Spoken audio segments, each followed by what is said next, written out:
วัย25ជាងតែគួរធ្វើអ្វីទៅក្នុងវ័យ25ជាងគឺវ័យមួយដែលគួរយកចិត្តទុកដាក់ទៅលើសុខភាពការរស់នៅនិងភាពរីករាយនៅក្នុងជីវិតនេះគឺជារឿងមួយចំនួនដែលភាគច្រើនមនុស្សគួរធ្វើ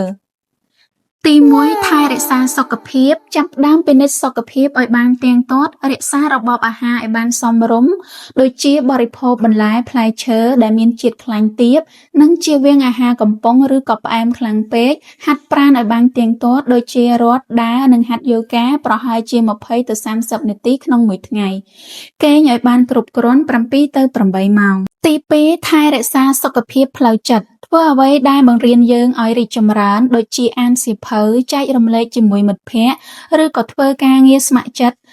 ជៀសវាងការ stress អនុវត្តសមាធិឬក៏ធ្វើដង្ហើមវែងៗទី3វិនិយោគលើអនាគតរៀបចំផែនការហិរញ្ញវត្ថុនិងការសន្សំសម្រាប់អនាគត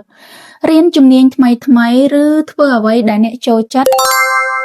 ទី4តភ្ជាប់ជាមួយគ្រួសារនិងសង្គមចំណាយពេលវេលាជាមួយគ្រួសារបងប្អូនឪពុកម្ដាយឬមិត្តភ័ក្តិដើម្បីរក្សាទំនាក់ទំនងល្អ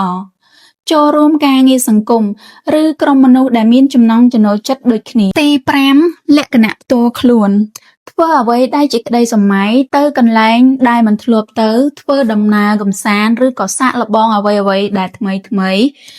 ការតាំងចិត្តសម្រេចគោលដៅផ្ទាល់ខ្លួនបើសិនជាការបកស្រាយរបស់ខ្ញុំខុសឆ្គងត្រង់ណាសូមខមមិនខាងក្រោមផងណាអរគុណបាយបាយ